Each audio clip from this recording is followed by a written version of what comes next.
I'm going to say 2 syllables. You're going to repeat the syllables, and then we're going to grab them and make the word.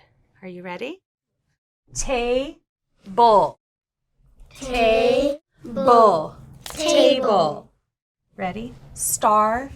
Startle. Startle. Tumble. Tumble.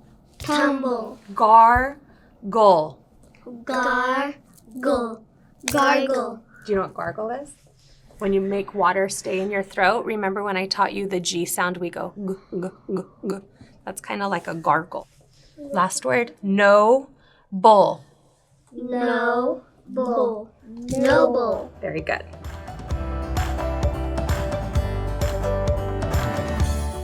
Enjoyed this video? Don't forget to subscribe to our YouTube channel at Are You Teaching? For more information, please visit readinguniverse.org. Special thanks to Verne Heights Elementary School, Bonita Unified School District, and the Los Angeles County Office of Education. Reading Universe is made possible by generous support from Jim and Donna Barksdale, the American Federation of Teachers, the Emily Hall Tremaine Foundation, and 3 anonymous donors. Reading Universe is a service of WETA Washington, D.C., the Barksdale Reading Institute, and First Book.